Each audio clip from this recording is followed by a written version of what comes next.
Hello and welcome to the second webinar in the Policy and Practice series hosted by Texas Tech University's College of Education.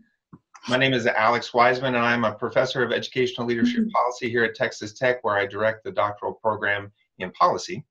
And on behalf of my colleagues, we're thrilled to welcome you to today's webinar on the role of edTPA in creating a strong teacher workforce. Just as a quick reminder, edTPA is a performance-based, subject-specific standardized assessment and support system used by educator preparation programs across the United States to emphasize, measure, and support the skills and knowledge that all teachers need. edTPA was developed through a partnership between the Stanford Center for Assessment, Learning, and Equity and was endorsed by the American Association of Colleges for Teacher Education in 2012. And Pearson, which is a company that many in the education community are familiar with, is the operational partner. The webinar today examines the role of edTPA in creating a strong teacher workforce by bringing together both scholars and practitioners in teacher preparation to examine not only the role of edTPA in developing strong teachers and a vibrant teacher workforce, but also to address some of the issues that critics of edTPA have highlighted. In addition to the webinar audience, we're joined today by several expert panelists who will lead us in our discussion of edTPA. They are Dr. Kevin Bastian, who's the Senior Research Associate and Associate Director of the Education Policy Initiative at Carolina.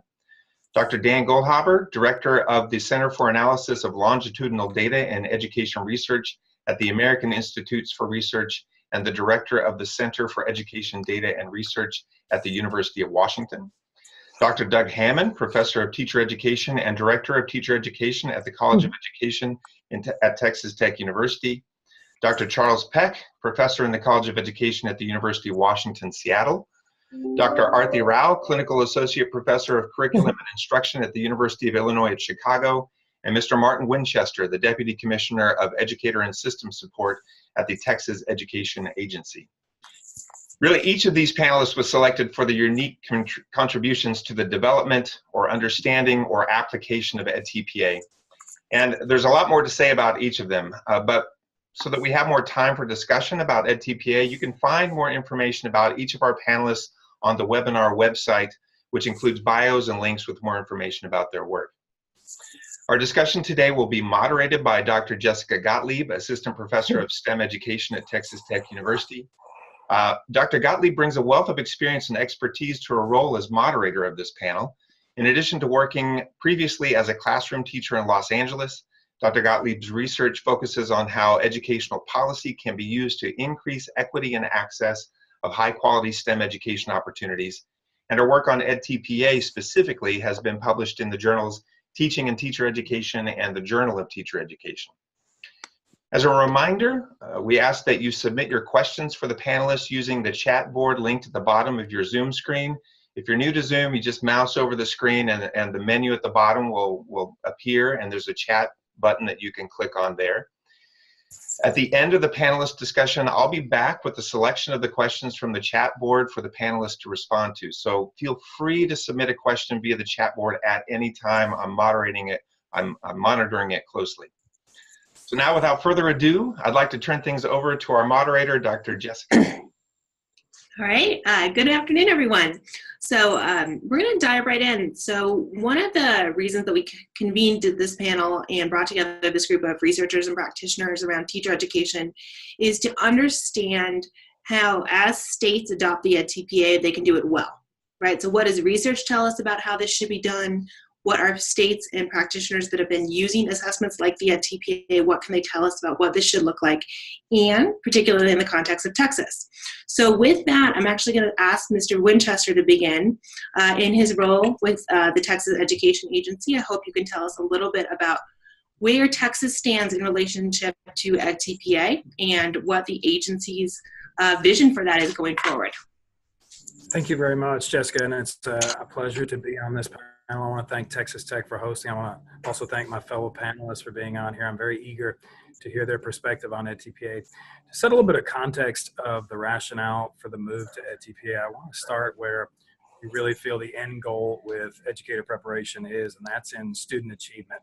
And while Texas has shown some gains in recent years, we're nowhere near where we need to be with student achievement. A couple data points that are very compelling to me. The first one is less than half of our third graders in the state are proficient in reading or math, and only 16% of our graduating seniors demonstrate college readiness.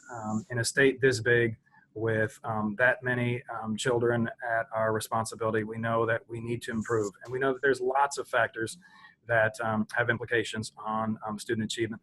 But we know that the greatest factor is really the effectiveness of those teachers. And the changing demographics of our teachers as well, they are much less experienced than they were 20 years ago. Nearly 40% of our teacher workforce has less than 5 years of teaching experience. And approximately only a third of our entering teachers went through the traditional undergraduate path that includes that student teaching.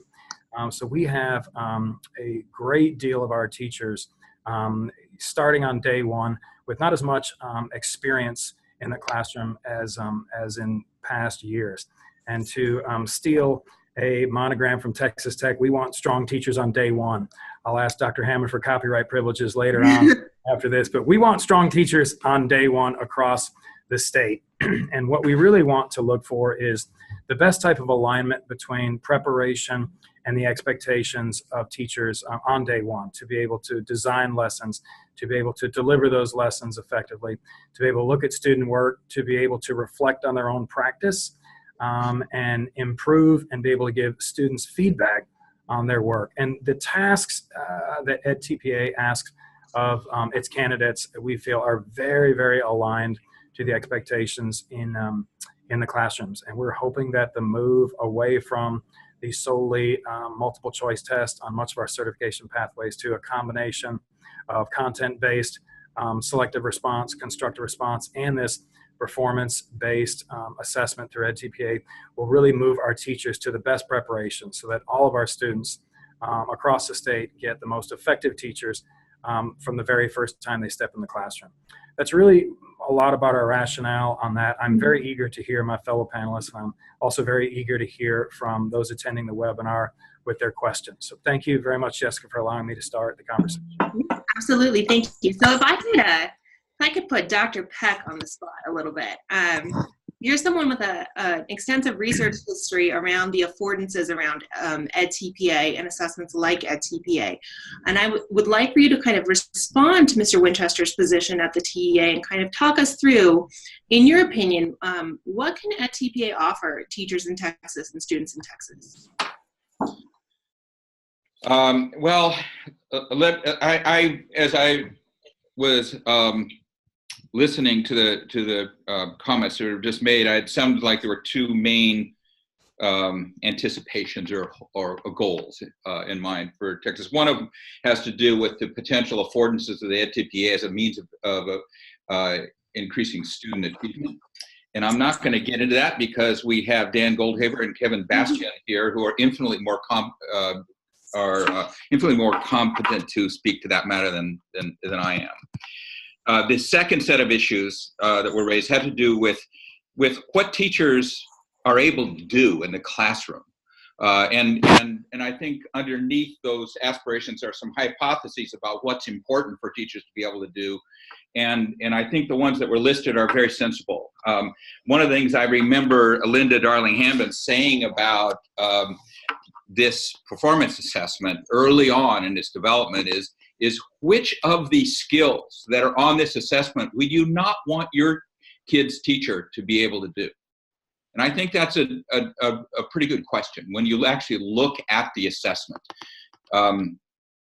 I would say, let me back up and say a little bit about where I'm coming from in making the claims I'll make about the instrument.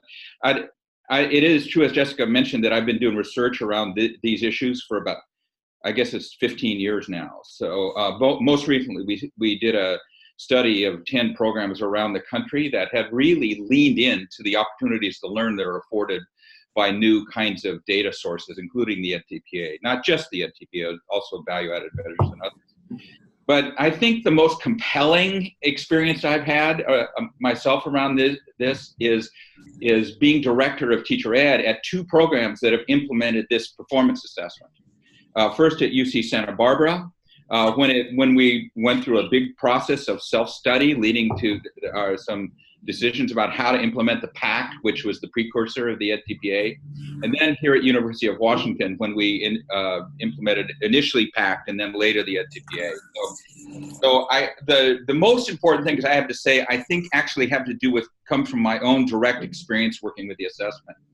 And there's some things that are consistent between my own experience directly and what the research has said. One of them has to do with what you get out of it depends a lot on how you approach the implementation of the tool. And the distinction we've made again and again for the last many years, and found this in study after study, is that if you approach implementation from a compliance point of view, so that your goals are about getting the students through the assessment or implementing the thing in the way that the state mandates or other external authorities, you're likely to get the kind of implementation that is not particularly rewarding for anybody. It's not particularly rewarding for the candidates and not particularly useful with respect to the goals that we aspire to. On the other hand, programs that approach the assessment as a tool with which they can inquire about how they might improve their program, those programs have a very different kind of experience and generate quite substantially more powerful program improvement actions.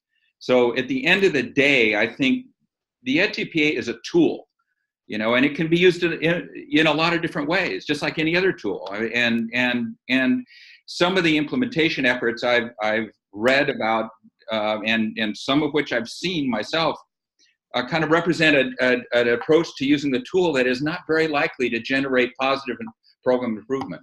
But like other tools, if it's used thoughtfully with intention around program improvement, it can be quite a powerful a tool in the hands of people who have that goal. That's enough for me to say at this point. I guess I'm happy to elaborate, but. All right. I'd actually like to open that up to the panelists and see if anyone wants to respond to Dr. Peck's comments, either from your own research or from your own experience as a teacher educator. If I can jump in, is that Absolutely. okay? Okay. I teach at an institution in Illinois. So we've actually piloted the edTPA since 2010, and then we did field tests for it every year until 2015 when it went into become a high stakes licensure exam in the state of Illinois. And I think everything that was previously said is actually spot on in terms of how you approach it, making curricular modifications, really helping the teacher candidates connect the dots between effective teaching, and then the aspects of the edTPA comes secondary. And that's what I've done with my students. I teach a year-long student teaching seminar. So in the fall, the first semester, we talk about the connections between effective planning, thinking about your students and their backgrounds, cultural, academic backgrounds, et cetera. And then also analyzing our own instruction, and then of course analyzing our students' assessments as well. And then we talk about the 3 edTPA components. I think what's challenging in our context is the high stakes nature.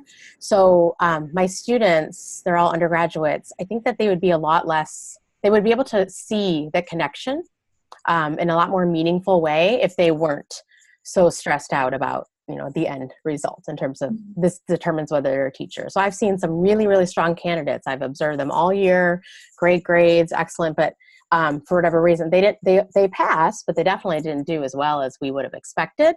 And I think that kind of impacts their ego a little bit and their self-perceptions about their ability to teach. Mm-hmm. Absolutely. So I'm hearing kind of 2 logics around. Oh, Dan, Dr. Goldhaber, do you want to jump in there? Well, first off, 2 things. Yes, Dan, not Dr. Goldhaber. Sorry, I was reading the name and went to the first word. Nice to be here. Mm-hmm. I guess I was just going to follow up. So I'm not sure if you want to do your follow up first, or no, you, absolutely you. Okay. So I think it's really useful to talk about the edTPA as a tool, and so that's Cap touched on that, and then the issue about the high stakesness is also relevant. And so I guess what I want to say is I've done some work connecting the edTPA to student achievement, and I would characterize the findings as showing a kind of a weak positive connection between the edTPA performance and student achievement, either in math or reading. But it a little bit depends on where you are on the performance distribution of the edTPA. And that goes a lot to the theory of action about how you are thinking you're going to use the edTPA to change the quality of the teacher workforce.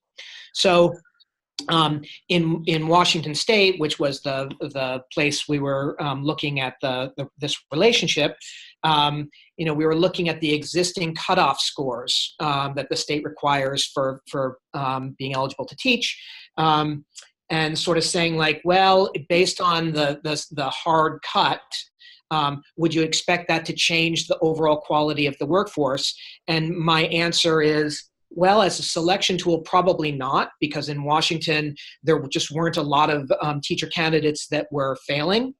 But that is a little bit the one theory of action, right? You're going to cull the very weakest teacher candidates, and that's going to increase the quality of the teacher workforce overall. That's one theory of action about how these kind of selection tools might be used. And then the other theory of action is using it as a tool to think about teacher candidate or program improvement. And I guess I'm more optimistic about it being used in that way for a variety of reasons that we probably can't talk too much about now. But I think that there are some steps that are needed for connections between teacher education programs, states, and edTPA performance, so that programs get sort of the benefit of feedback about how their teacher candidates are doing on the edTPA, comparisons with other programs, especially for small programs because the sample sizes are going to be quite small, and that there ought to be feedback loops for the edTPA also. So edTPA, of course, is not just one thing, right? There are multiple components to it. And if the ultimate objective is to increase student achievement as measured by standardized tests, and I think that there are lots of different things that teachers do, so that ought not necessarily be the ultimate objective, but maybe one objective. There are ways that you could think about making, doing little tweaks on the instrument itself over time as you're learning about those connections to emphasize different parts of the instrument. But again, that requires feedback loops. And I think feedback loops between pre-service and in-service are oftentimes lacking. The last thing that I want to say is that people ought to be aware of is that I'm a little concerned about the performance of teacher candidates of color on the edTPA, and I'm concerned about that, especially like that's an issue with teacher licensure tests.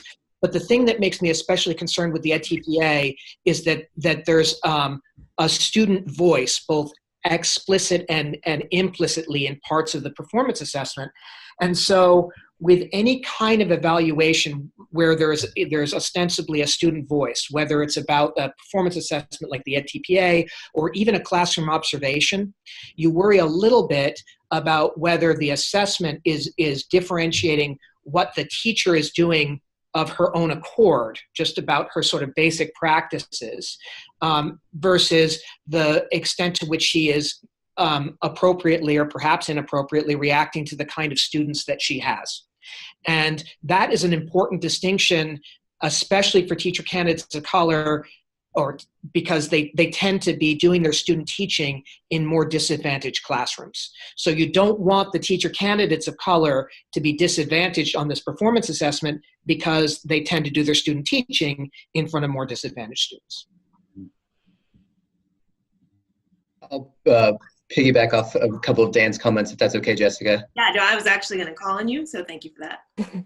Perfect. So I would say a couple of things, really picking up on the tail end of Dan's comments for now. The first being the predictability work we've done in North Carolina is a little bit different because of how North Carolina has rolled out edTPA. It's about to go sort of statewide consequential later this year. It's been sort of a more organic programs sort of pushing it along within the UNC system process to date. So we've worked with a small number of programs. We do see some predictive validity in terms of candidates who score higher go on to be more effective if you look at value added or their evaluation ratings from their principal.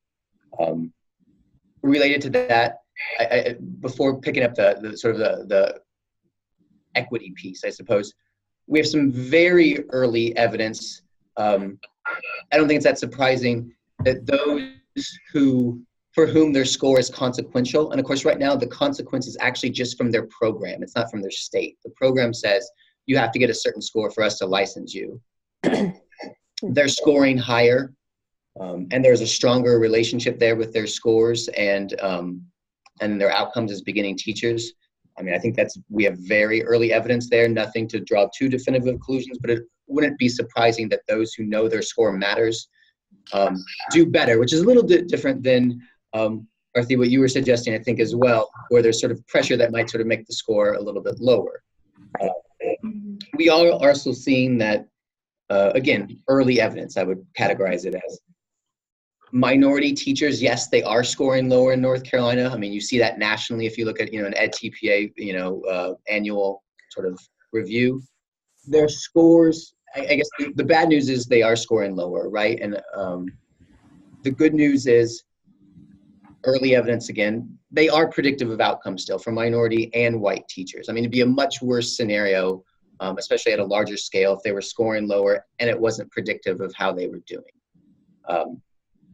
But yes, I getting back to Dan's point, we've both been thinking a lot about student teaching. And I think, obviously, edTPA is standardized, which is how it's been set up in this, but it's also not a praxis to truly standardized licensure exam. It's supposed to be a much more authentic experience. And you can't standardize student teaching, which means there's potentially going to be some concerns that differences in placement sites, and that might be very systematic for minority teachers then, let's say, are leading to different scores. And what does that mean? The open-ended question is, what does that mean for its use in a high-stakes setting? What does that mean for its use in more lower-stake settings of just informing program practices? Totally. I wonder if I could comment on that particular issue about how to understand the challenges that may differ across placement settings with respect to performing on the edTPA. And just the thing I wanted to put in play here is that ultimately, one of the things you really want to see in a new teacher is that she or he is responsive to the kids that she's teaching. So I think that I can't right offhand see why the edTPA isn't actually quite a good way of seeing that, because the big issue is not so much whether you're succeeding or not on with a given unit or a given lesson in terms of academic learning, but whether you're actually able to analyze the performance of your students and change your instruction based on the evidence that you've analyzed. So there is a transactional process there between the students and the teacher that should be somewhat a really important thing to be looking at regardless of the teaching context. So anyway, just another way of looking at the problem. Mr. Winchester, do you want to jump in here? I do. Thank you very much. I'm very, very intrigued by this, what my panelists are sharing, because it's exactly the need we have here in Texas. We have a majority of economically disadvantaged students here in Texas. We also see a disproportionate number of our first and second year teachers at our high poverty schools and many of our struggling schools, and we need those teachers to be as prepared as possible for, once again, that day one. And so the ability of edTPA to provoke reflection, particularly in meeting the needs of diverse students, meeting the needs of learners at different levels, is part of the process we hope will, again, create that dramatic change and that improvement so that across the board, across the state, that prepares so many teachers we can ensure a lot more of the, I like to use the word consistency rather than the standardization. What we've heard time and time again from our hiring managers, whether they be HR directors, superintendents, or principals, is that they want to see a consistent level of preparation. We know that there are outstanding programs across the state.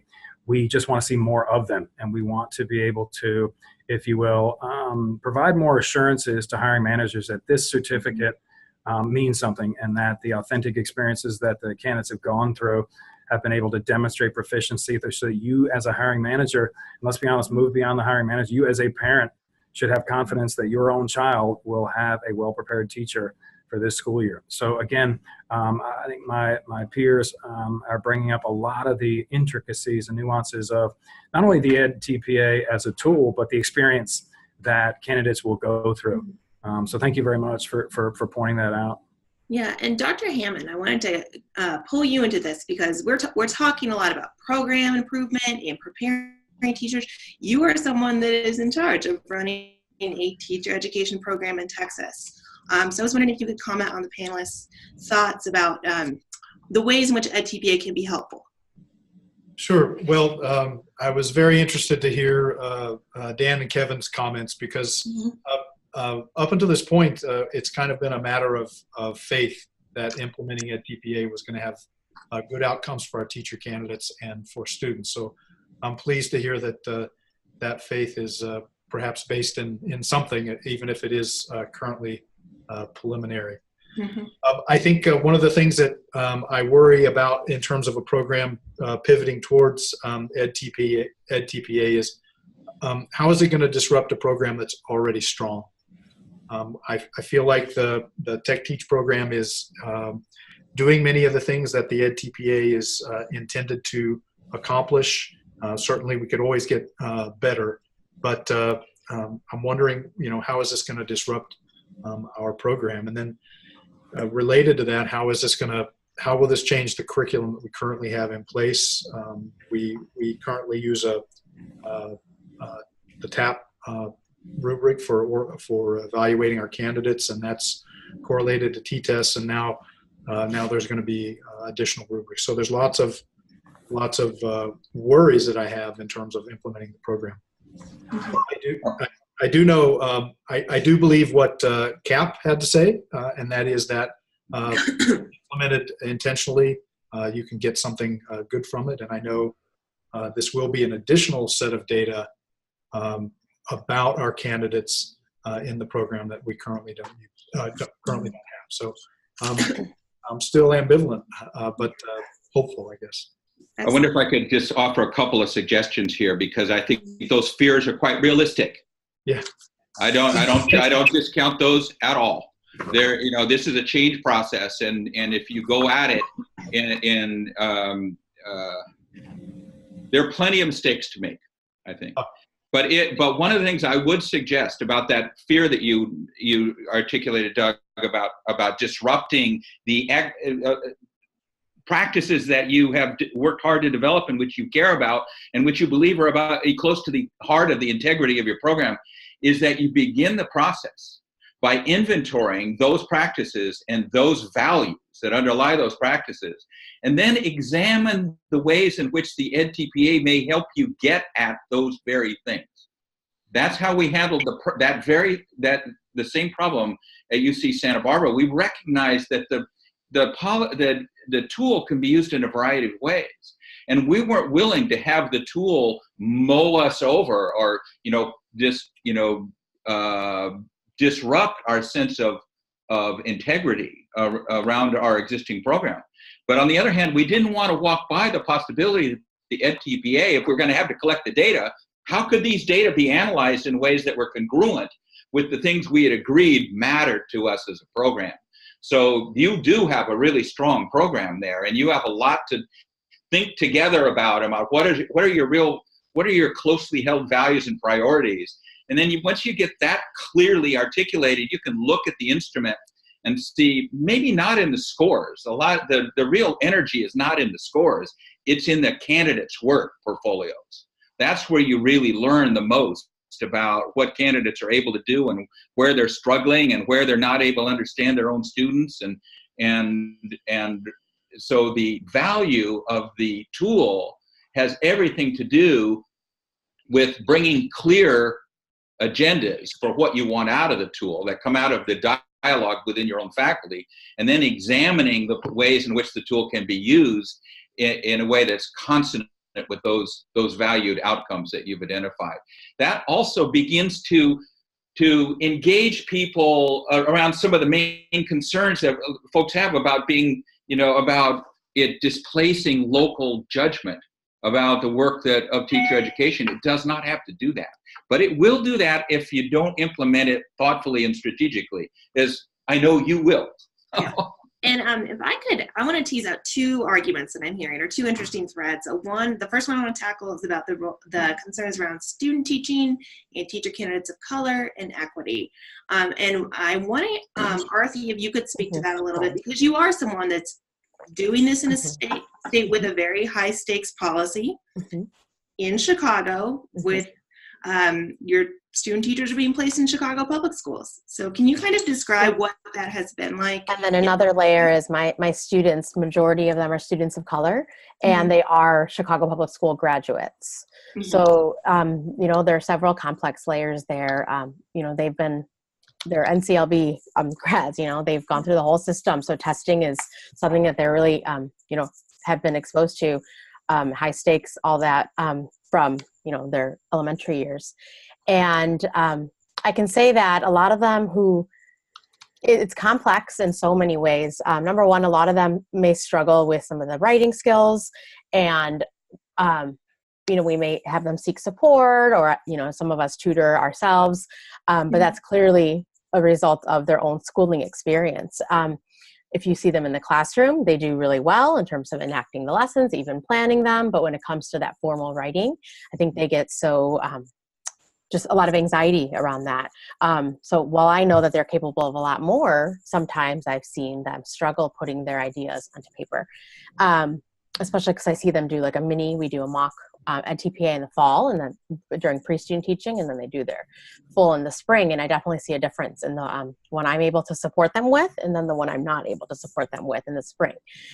So I know that's a lot of testing anxiety, a lot of those issues kind of wrapped up in there.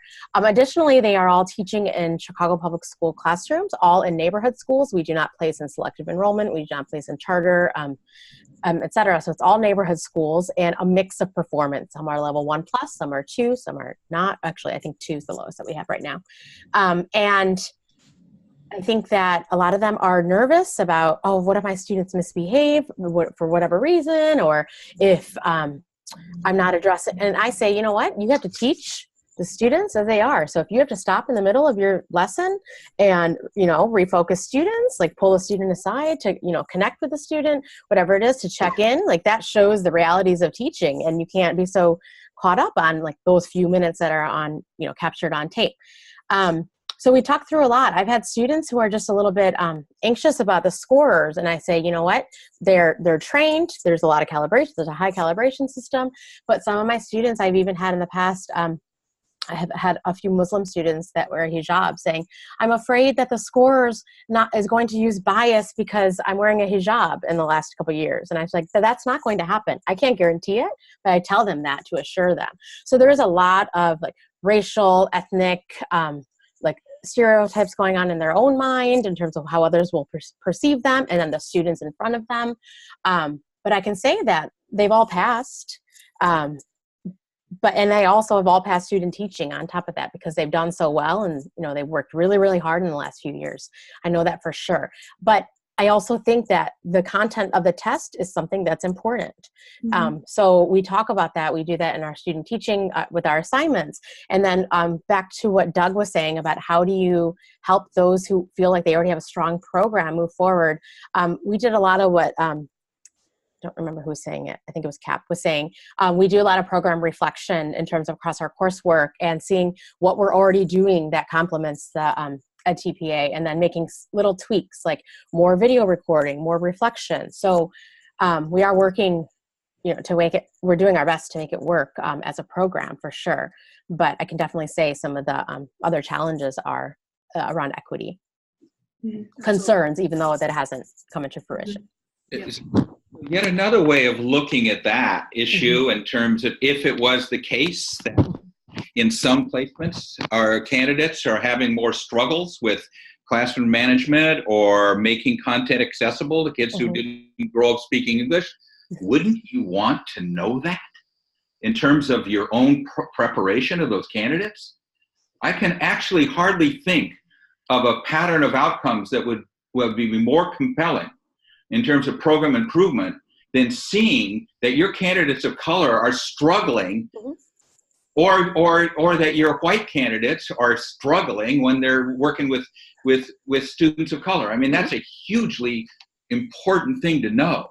To be honest, that's actually more of our concern is the latter. We see that a lot more than the former. And then yet they score well because they can write well.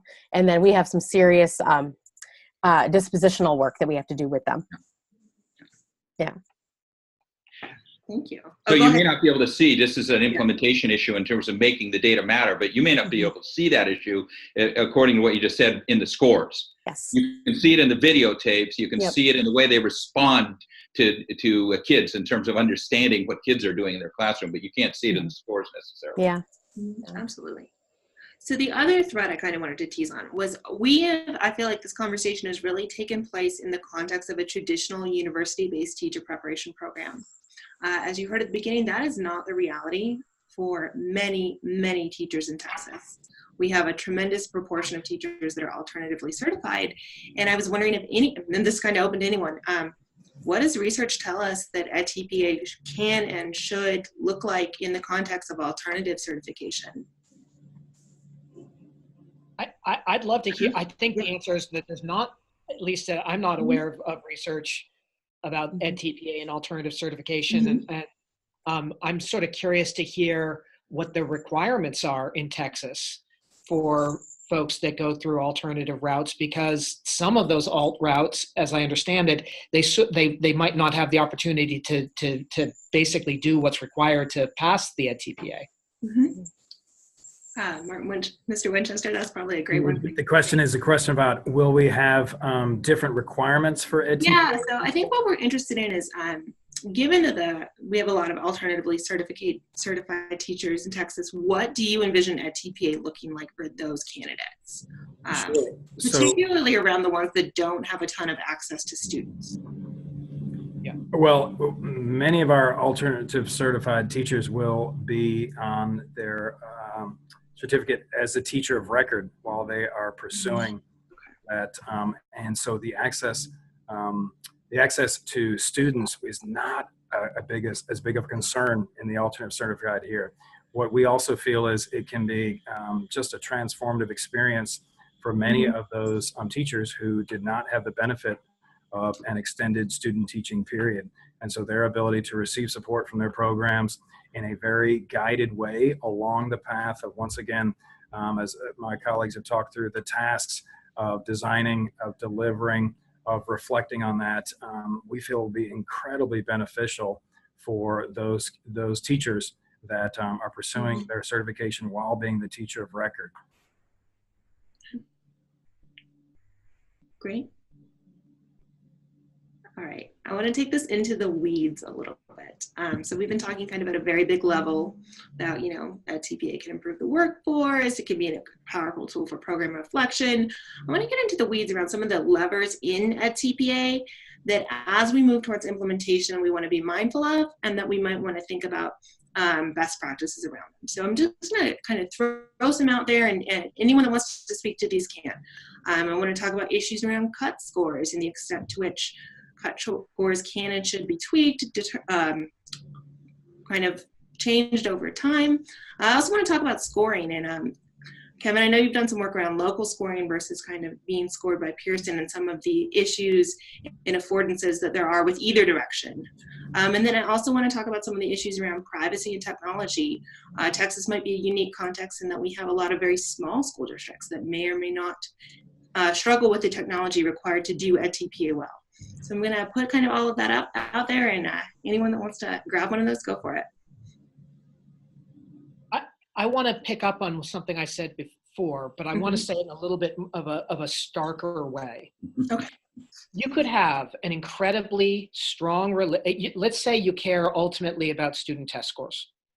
You could have an incredibly strong relationship between the edTPA and performance and student test scores. And implementing the edTPA could do 0 for the quality of the teacher workforce. It's really all about the way that the instrument is used and your theory of action for its use. And I think, again, it's about either selection and or growth and feedback. And do you think that's an and or an or? I mean, I think it could be, I personally, I think and. I don't think it needs to be one or the other. I guess, and I don't think there's evidence about this. So this is not Dan saying there's empirical evidence. This is Dan saying what Dan thinks. I think that there needs to be some accountability attached to it, that there needs to be some stakes, or teacher candidates are unlikely to take it all that seriously. And I think that we see that in lots of walks of life, that, there are people do things purely for a compliance reason, and they need to have some kind of stakes. And I suppose it need not be stakes in the same way. If someone thinks that they're going to be better in a particular walk of life if they learn something, they probably want to learn it. But there have to be some stakes attached to the measure, I think, to make it real to the individual. But I mentioned that the issue about the strong relationship doesn't equate. It gives you something to hang your hat on, but it doesn't equate to a change in the quality of the teacher workforce, because it really does then matter about the feedback and what we learn because of this instrument.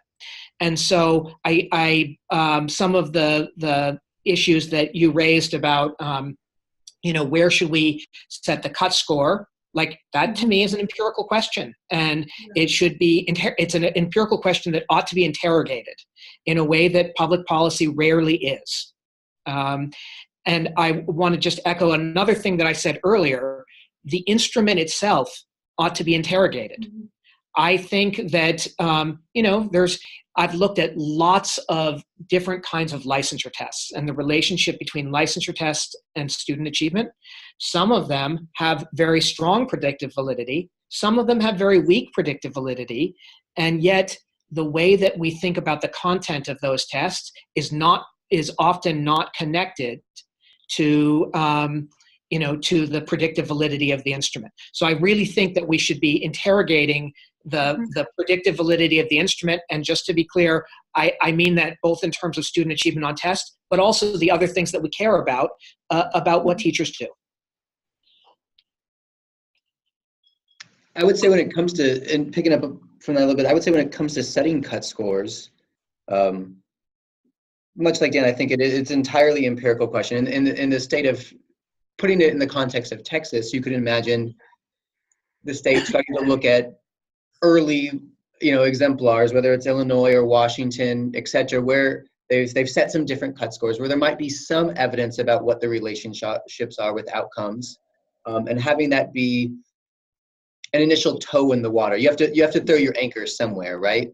I think Arthi can speak to this, but Illinois had a sort of a graduated stair-step up cut score, and I don't know what that experience was like for your candidates. It seems, on the face of it, it seems reasonable, right? As teacher prep, especially if there's not a long lead up, and it doesn't sound like Texas is necessarily going to have a long lead up before this becomes consequential.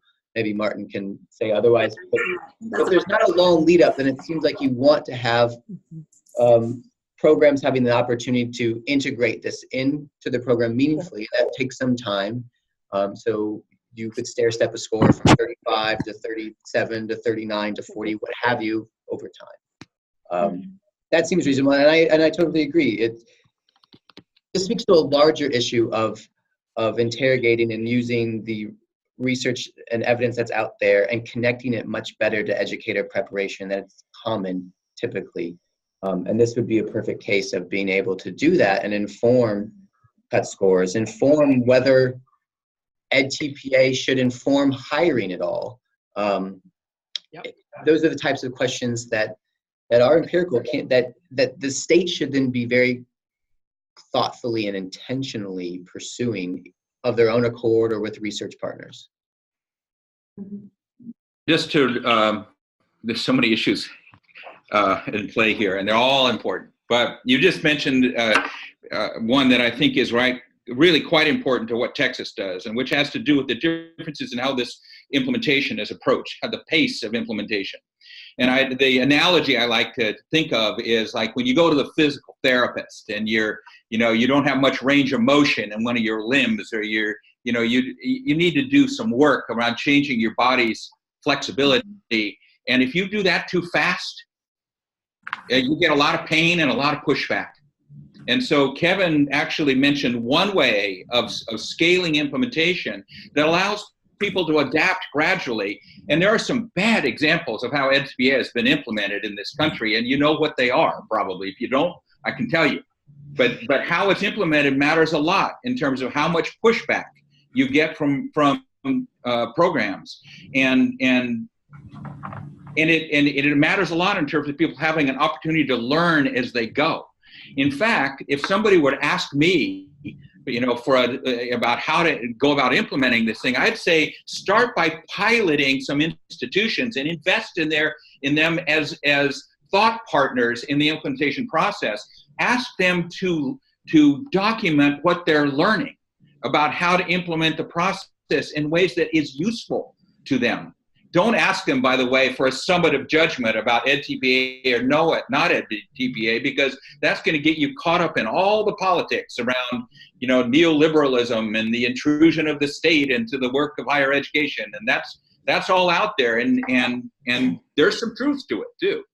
But if you want to pursue implementation in a way that maximizes the likelihood that people will take this up through an inquiry stance, invest in supporting programs in undergoing inquiry around their own implementation process and learning from that process. And if you can stage it and then have those programs teach the rest of the state or share with the rest of the state what they've learned about how to implement it with integrity and in ways that actually produce positive program improvement changes rather than a giant, faculty rebellion, you'd just be so far ahead of the game. So, yeah, I hope we do get far ahead of the game, because that is exactly what we intend to do, and we have secured part of our Title II dollars to invest in a very, very robust and rigorous pilot where we hope to get as diverse a profile across programs, from, again, our traditional undergraduate to our alternative certification.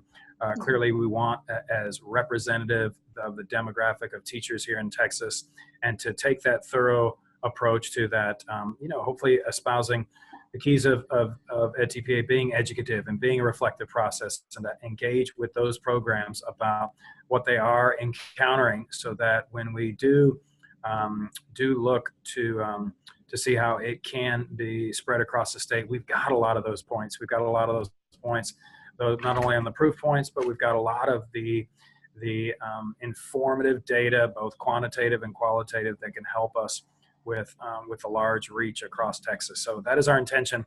And anytime that the state can be ahead of the curve, anytime the state can be ahead of the curve, we are hoping that will indeed prove to be the case. So thank you very much for that suggestion. Excellent. I'm glad to I hear would that. also comment on something I think is related a little bit, and that's the idea that what we haven't mentioned yet, I think, is it's a common instrument. And I think this is worth hearing other people's perspectives on. So often I feel like in teacher education, and for rightfully appropriate reasons, local context, etc., faculty interests, needs of candidates, programs have their own data instruments that don't speak to each, across programs in any meaningful way, whether it's for accountability or something high stakes, or something more about really interrogating program improvement. And it's not just edTPA. There's other performance assessments that are common, but I think that's a real value to this, and worth thinking about and hearing others' perspectives for what it could do to help faculty at different institutions come together, as Cap was suggesting, as Martin is suggesting hypothetically too. Have them come together and really be able to understand their programs and strengths and weaknesses in ways that they kind of understood before, but now it's a more comparable language. Doug, I'd be interested to hear your thoughts on that. Oh. Yeah, Dan or Doug? I'm sorry. Doug and then Dan, or whoever. Yep. So I think the opportunity to work with other colleagues in other programs is definitely a benefit. We actually have started a little bit reaching out to our colleague programs through US Prep to find out a little bit more about implementation. And so we already have a network established in US Prep, and the language of edTPA could definitely inform how we talk to one another.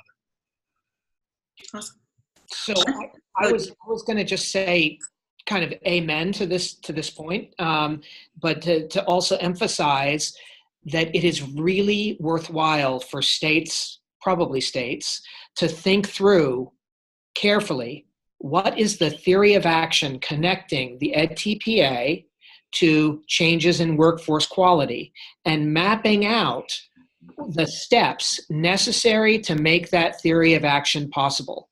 So I totally agree with what Kevin said, but states often lack the infrastructure to facilitate dialogue between programs, in at least the infrastructure to make it easy for dialogue between programs. So if like part of the theory of action is about like you're going to have some exemplar programs, or you're going to have programs that really do well on parts of, classroom management, right? Mm-hmm. And that there's something that other programs can learn, right? You may want to make it, you may want to structure things so that they don't feel like it's a horse race, that they're all competing against one another, and yet they can figure out, who is it that we go and talk to learn more about the teaching the teachers lessons that lead to improvement. But I would say that's one theory of action. I would just think I haven't seen a lot of states really do a good job of a mapping of how the implementation of this new performance assessment is going to translate into improved workforce quality, and do we have the infrastructure to make that possible? Just again, kind of riffing off of some of this conversation, particularly the notions about common language and the ability to communicate and collaborate across institutions. The ugly truth in teacher education is that almost as, in some cases, just as much of a problem within programs as it is across. And sadly enough, our field has not developed a common and concrete language of practice that we can expect to operate even across courses, much less across coursework and fieldwork, much less across programs. And one of the most powerful outcomes that we've experienced with the edTPA, in fact before it, is it begins to develop the capacity to communicate and collaborate within a program. Because you do begin to develop a shared language when you use this tool. Now, one of the things that's unfortunate, this is one of the other topics you raised, Jessica, had to do with local scoring, and one of the things that was really a loss when Pearson came on the scene, and I know why. I mean, there was such a fuss about implementing the thing and the cost of things, is that Pearson took over the scoring. And a very, very important affordance of local scoring is that you have to come to terms with differences in how people are interpreting the same objects. So you're looking at a video, or you're looking at a sample of a candidate lesson planning, or the way candidates are analyzing K-12 student work. And if you can't talk about that among your colleagues in a consistent way in a program, then you can't coordinate across classes or across coursework and fieldwork. It's because it's like a Tower of Babel. So one of the things that should be part of the theory of action is that undertaking the arduous work of doing local scoring, at least for a subset of the edTPA products, is a way of building coherence and capacity for collaboration in local programs that then allows you to improve programs. Because until you get a common and concrete language of practice, you spend most of your time trying to figure out what you're talking about when you're in a faculty meeting. And then everybody goes away from a faculty meeting, you know how they go away from faculty meetings. It's not a thrilling experience in so many cases.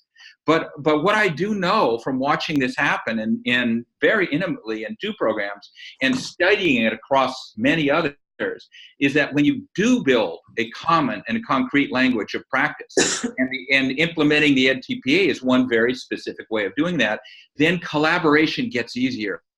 People start having better experiences when they're in meetings together, and they're able to coordinate their work across courses, across coursework and fieldwork in ways that are very, very satisfying for people, to teacher educators.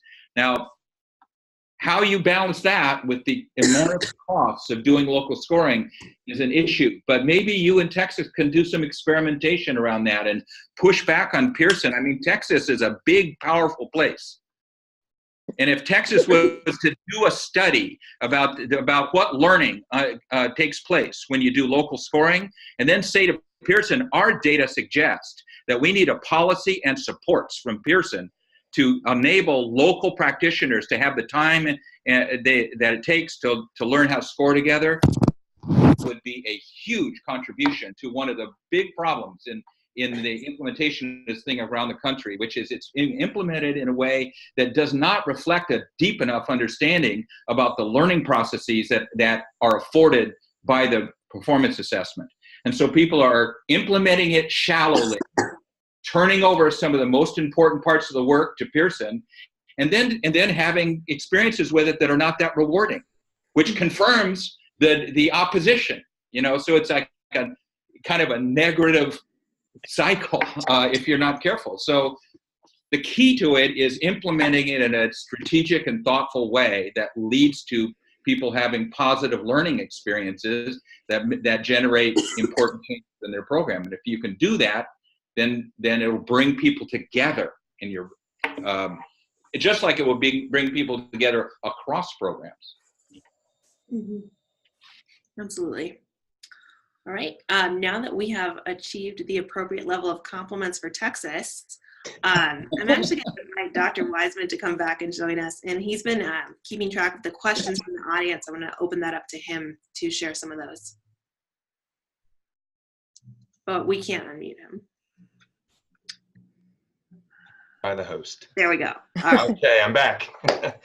Thank you. It's a fascinating discussion, and I hate to interrupt, but we do have a series of really interesting questions that I'd like to get to, and I think it addresses some of the issues that you brought up, as well as introducing some very practical concerns that our audience has about edTPA and how it will be implemented and how it fits with what's already happening.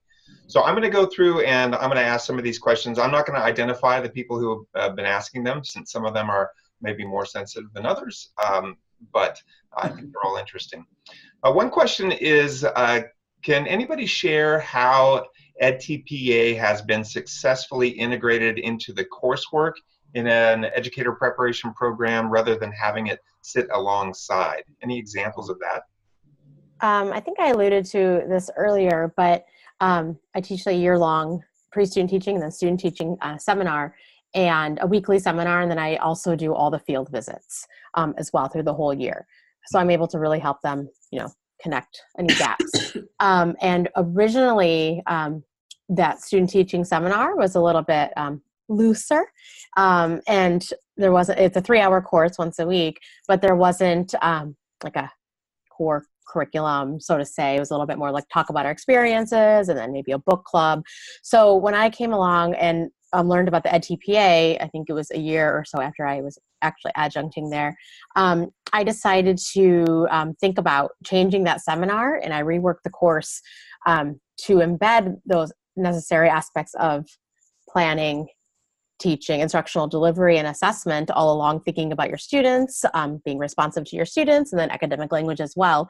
So all those components, I created a syllabus, and then somebody came on board the following year to teach the other section, and we worked together again to tweak a little bit more to make it a little bit more seamless part of the program.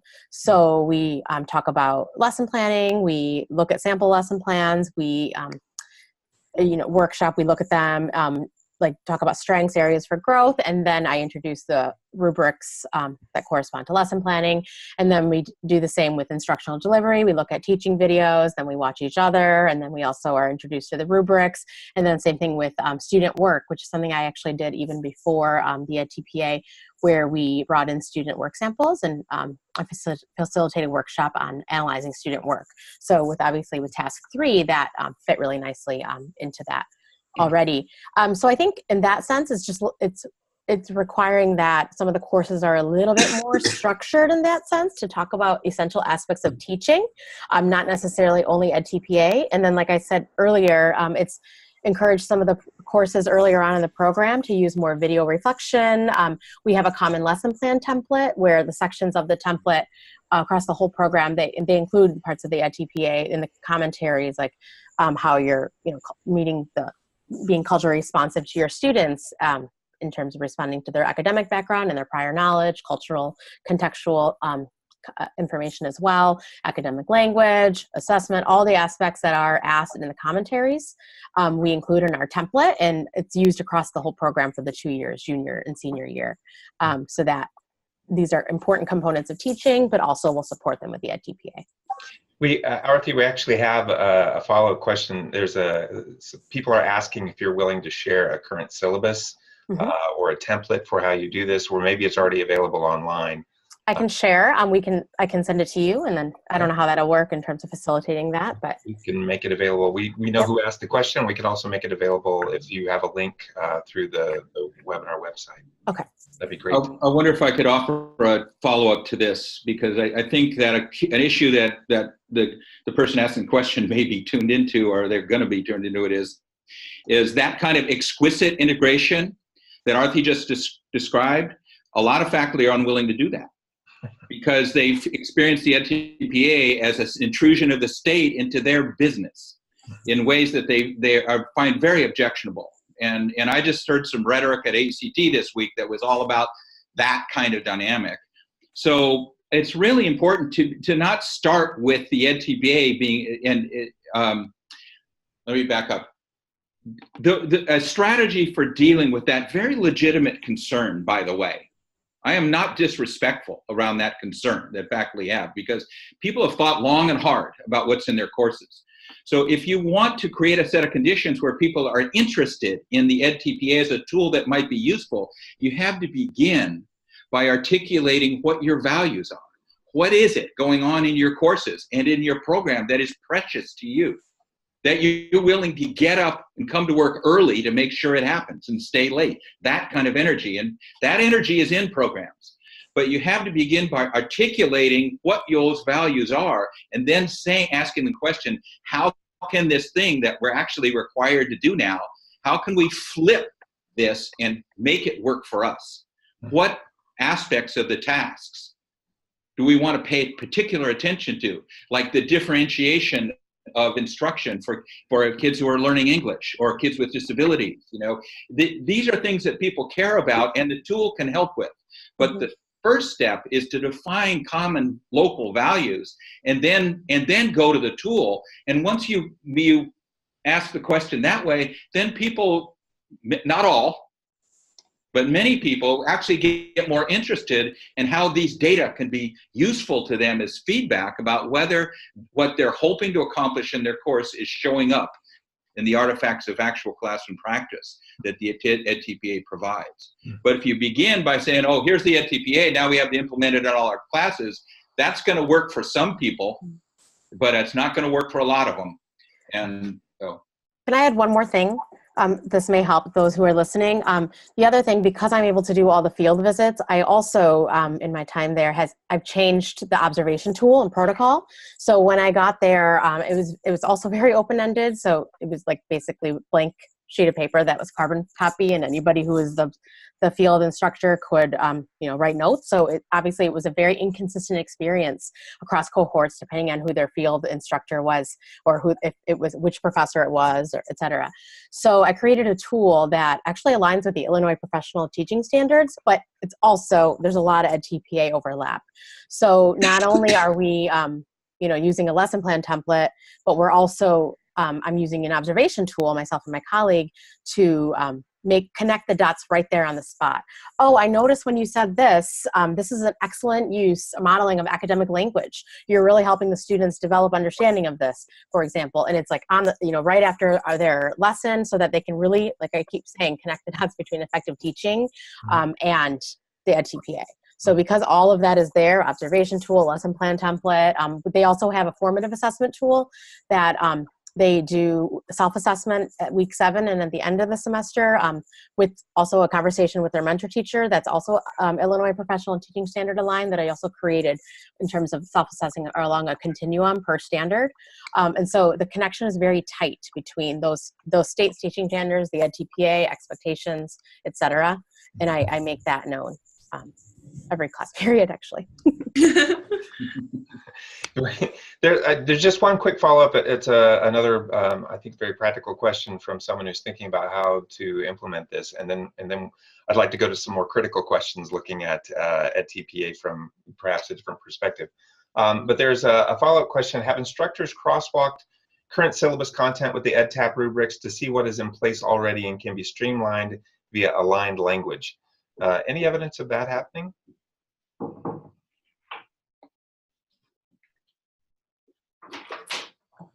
I'm going to take that. I can say that not formally, but essentially what maybe Doug earlier talked about. We have looked at our course syllabi and what we're already doing, and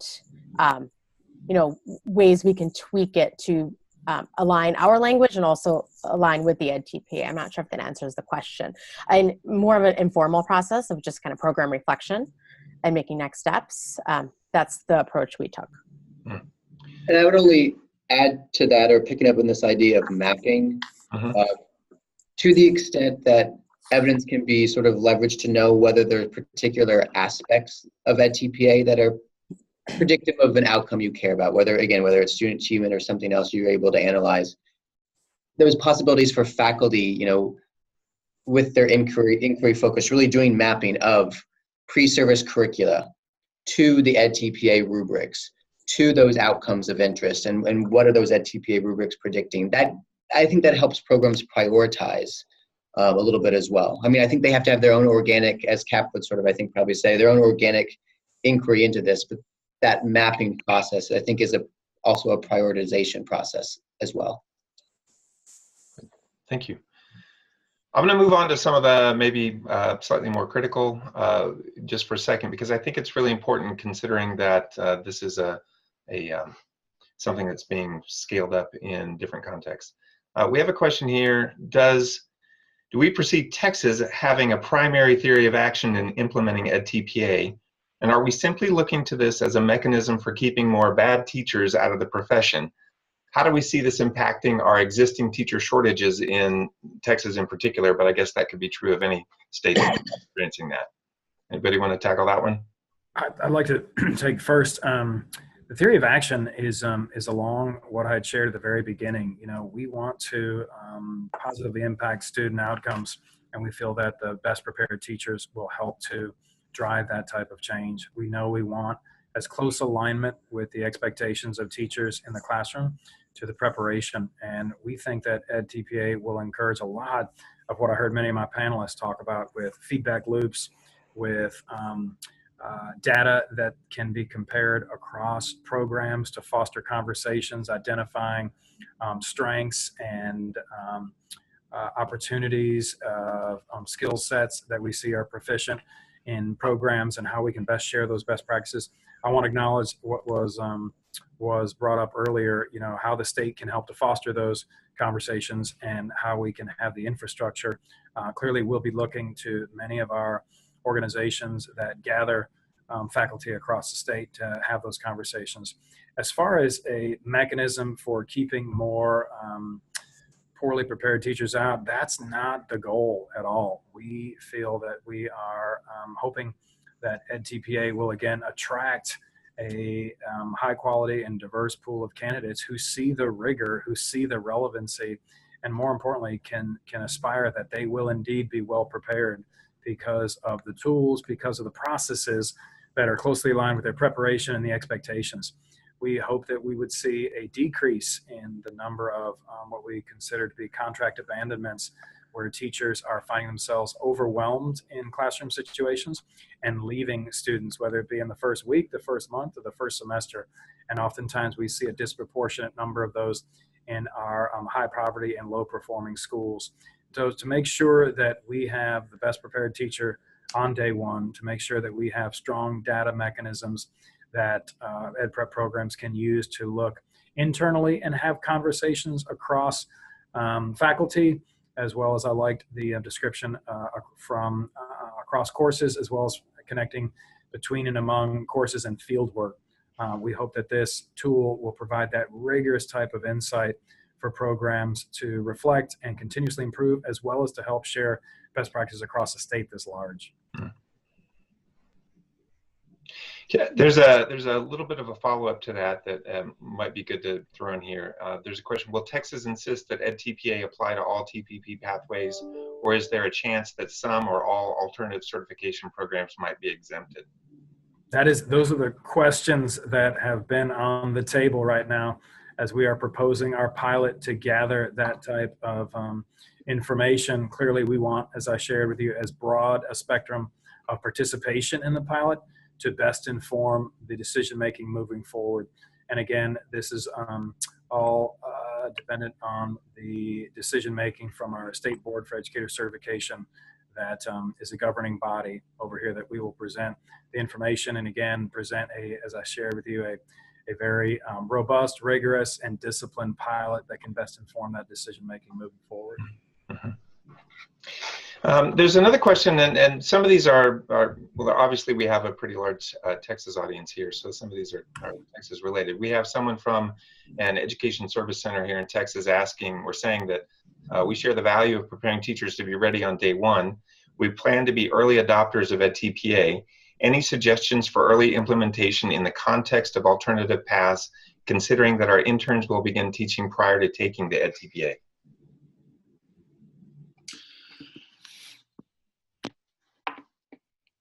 Well, one thought that I would have about that is that there are lots of alternative route programs around the country who are deep into this now. We have one here at University of Washington. We have two. We have a residency program and also an early entry partnership program with TFA, and they're both using edTPA. So, I mean, one strategy would be to contact other programs that are similarly structured, and maybe you could even put together a webinar like this composed of those folks, and then you know, find out what they've learned about how to make this thing functional and useful in the context of their unique program structures. I really hope you don't marginalize the alternative route programs by creating a different set of expectations around participating in the performance assessment. Mm-hmm. Other people want to jump in on that one?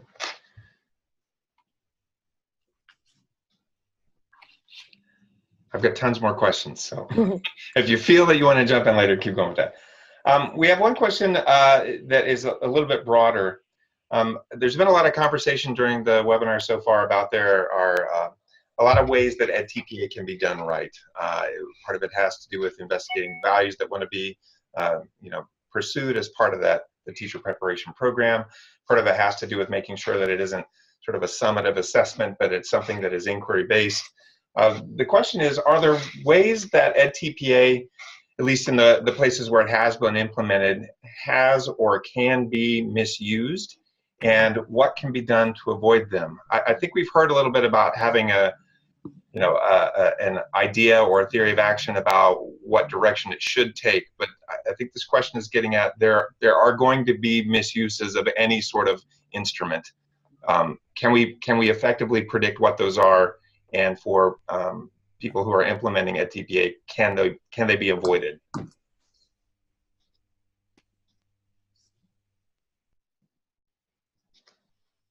Well, rather than misuse, maybe you could talk about pitfalls.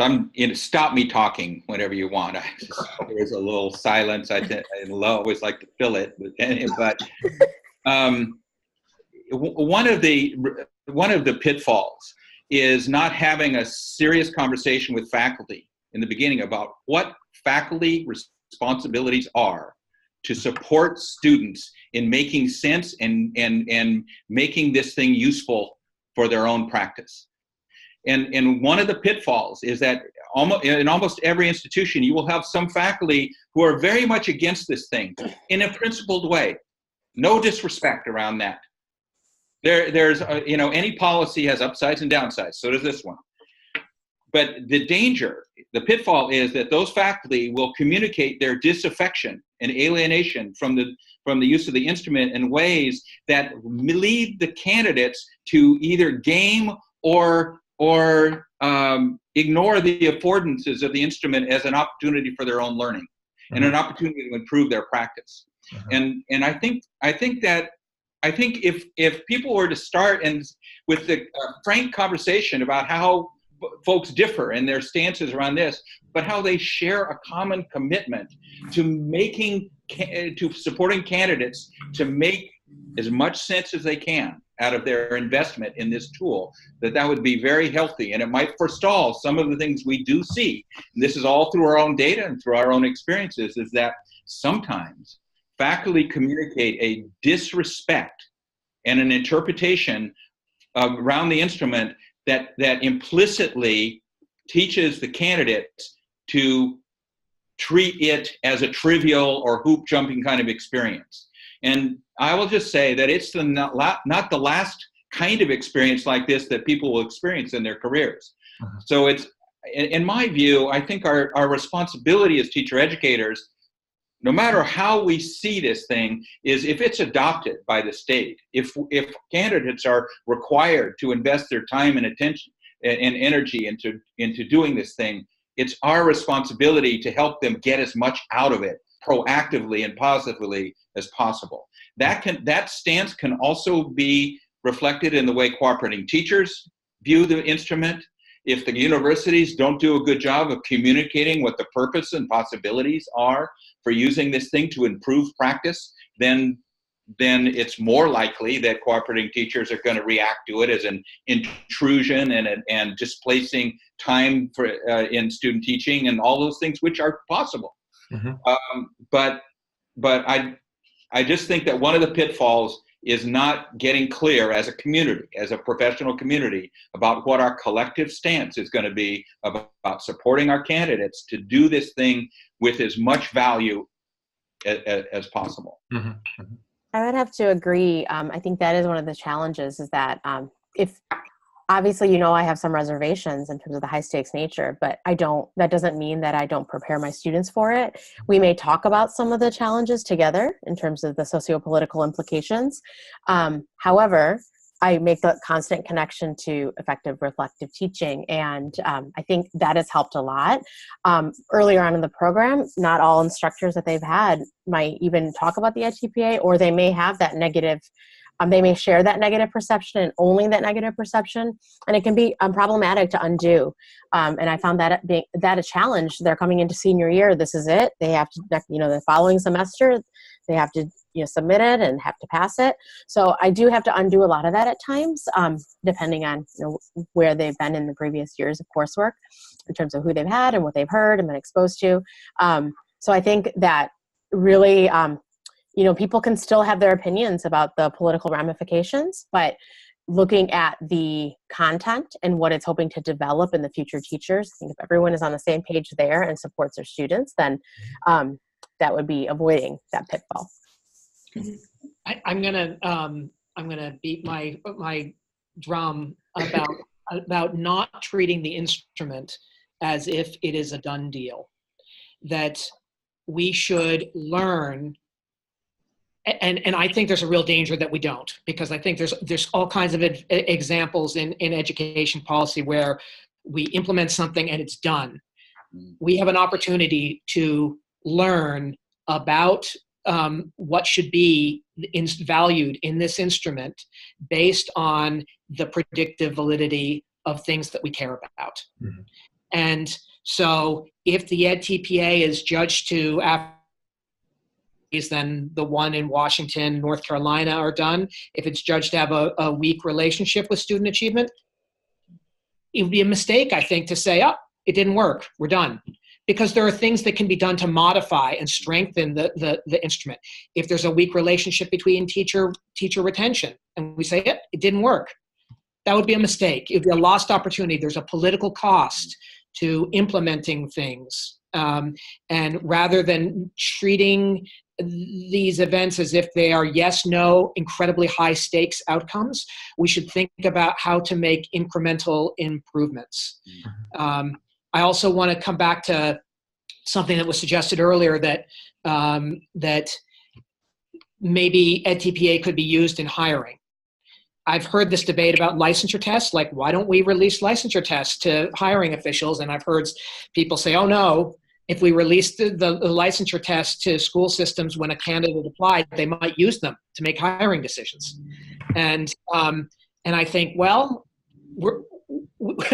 we are using these things. We think that they have some value, so that wouldn't be crazy for them to use them. On the other hand, it would be a terrible mistake to think that that is all you can know about the candidate, right? That's a piece of information, just like someone's SAT score is a piece of information that might be used when you're thinking about whether to admit someone to college. And it's certainly not, it doesn't tell you everything, but it's a piece of information. So I personally think, you probably do want to make it more broadly available for people who might have an interest in getting that piece of information, but also make it clear that we don't think you're very nuanced if you're using it as the be all end all in for instance, making a hiring decision. Thank you. That's interesting. I think that addresses the question, at least preliminarily. I'm sure there are more questions that will follow along that line. I wanted to switch a little bit and go back to a comment that a couple of you have raised about how teachers of color perform differently than white teachers in particular on the edTPA. There's a question about how do educator preparation programs address this hurdle for candidates of color, and are additional supports provided to them to ensure they can test well? Can I just say that the why they perform differently is very, very important, and I don't think we know the why yet. So if the why is because there's something about the way that the instrument functions that causes the disparity, and it's not about the teacher candidate's sort of intrinsic practices and readiness to be a teacher, then the instrument needs to be changed. If it's not because of that, then probably it goes to the questions about how to address the needs of the individual teacher candidates. Mm-hmm. And Dan, is that consistent across local scoring and external scoring? I have no idea. Okay. I don't think we know that. Okay. Anybody else want to tackle that one, or maybe I think you summed it up? Yeah, and I also think that it's important to be upfront with your students that this is a challenge. However, it's not a barrier, and we're not going to let it be a gatekeeper for you. So I think it's naive. I think it's being naive if you don't talk about it with your students, especially if it is a concern that they have or they've heard. But supporting them in class in terms of having workshops with peers. We haven't added any added writing supports. That's usually the biggest challenge, but we have, actually, that's not true. A couple years ago and the year before that, we had people from the Writing Center on campus come in, and we talked to the tutors there about the assessment, the expectations, and then they have worked with some of our students in the past. I think scheduling is always a challenge with that situation, so it hasn't worked in the last year or so, but that has helped in the past for sure. We've had a couple of questions, and I'll just read one of them because I think they're representative of each other, about transfer students. One question is, some universities are dependent upon community college transfer students for their enrollment. Do you have suggestions on how community colleges can prepare students for edTPA since there is a disruption in their education program?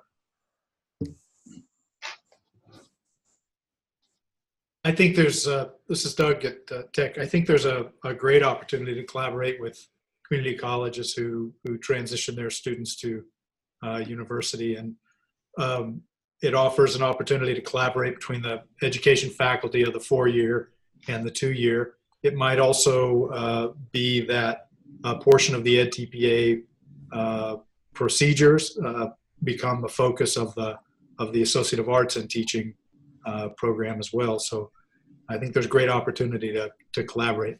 I don't know a lot about the edTPA, but it is conceivable to me that some portion of an Associate of Arts and Teaching program also include a piece of the edTPA. Mm-hmm. Good. Anybody else want to tackle that around transfer students? You guys are good at the question and answer thing. All right, let me ask just one final question because we're nearing the end of our time. It's kind of a question that we've addressed, or you've addressed, a couple of different times throughout the webinar so far, and let's just come back to it because I think it's important. We heard, I'm trying to find the exact question that was asked. It had to do, well, I'll just ask it. So we've heard a couple of times that there is early evidence that edTPA is having an impact on teacher performance and student achievement. Or that there's weak evidence, weak positive findings. No. There is early evidence of a relationship between edTPA performance and student achievement. That is very different than the edTPA is having an impact on student achievement, and that distinction is important. I agree with you. So the follow-up question is, why is it being implemented if there's not evidence that it works? I think, to be fair, I don't think you can implement. To be fair, it's hard to implement something, at the start without any evidence. I think, as Dan suggested, you have to implement something and be very cognizant and communicate that this isn't a done deal set in stone. You are testing, you are piloting, you are doing research. States and districts have to be committed to that. I would say that there is early evidence from 2 states of some relationship between how well candidates are scoring and how well their students go on to perform based on the test scores. And North Carolina, a little bit different than in Washington, how well their principals evaluate them. So I wouldn't say it's fair to say that there's no evidence. I would say that early on, from where the evidence can be culled and examined, there is some relationship there. And I think then there just needs to be a continual interrogation of that. Because I think that the question, though, is right.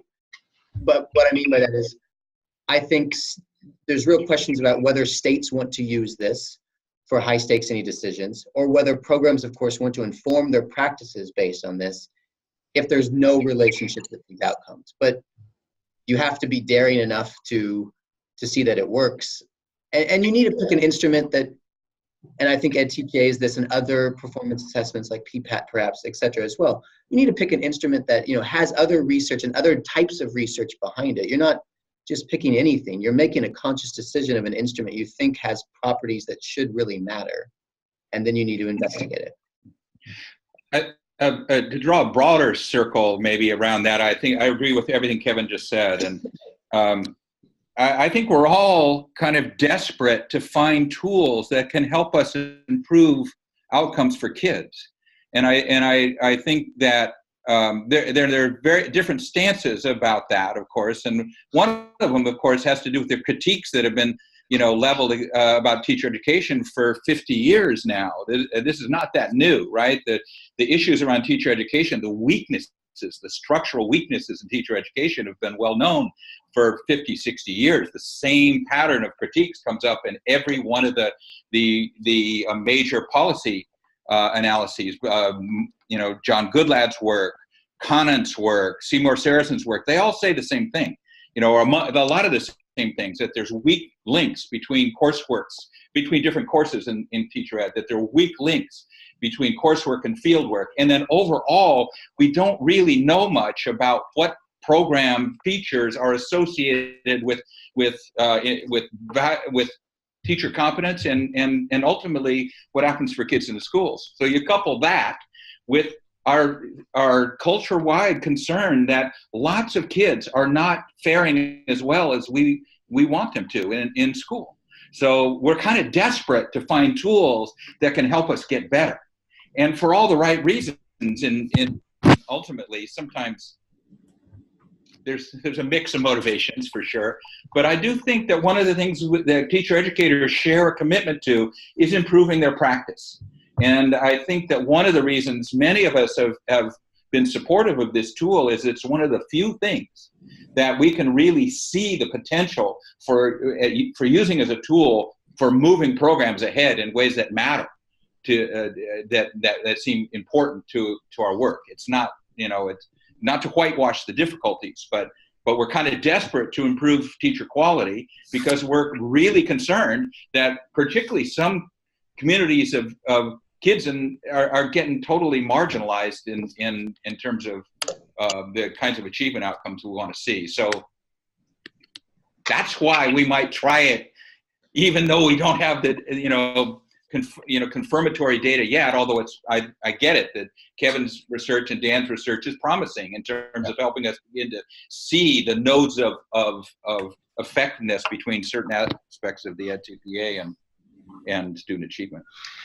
Thank you. I wanted to give Mr. Winchester a chance to have the last word since he has the last word.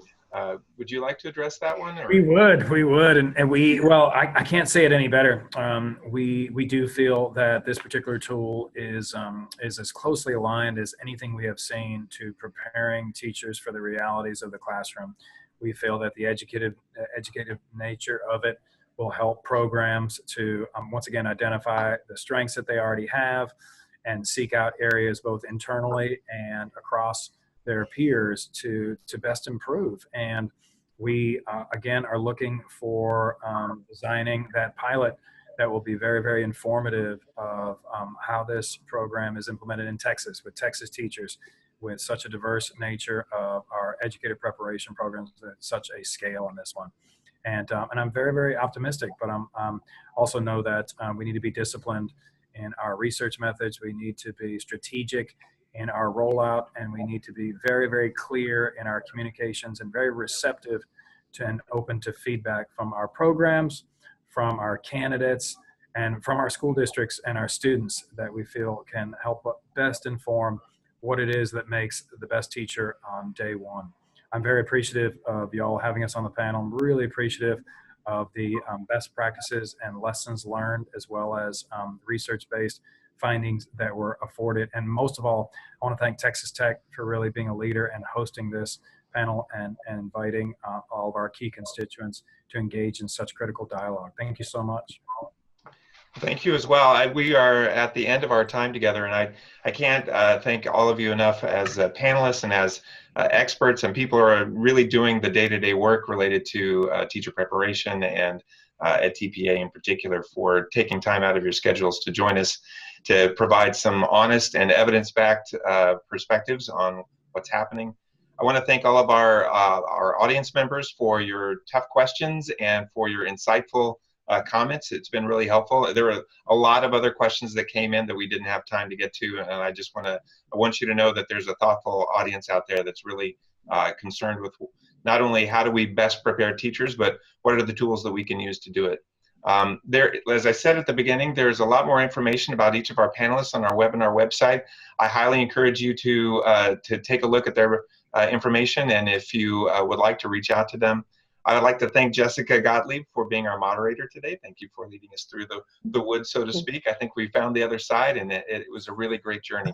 So thank you everyone for joining. There will be a recording of this webinar that will be available on our webinar website shortly. We'll also be in touch with those of you who registered to let you know when that link is up. If you have anything else that you want to communicate with us, we're always around here at Texas Tech, and we thank you guys for being a part of this. Thank you so much.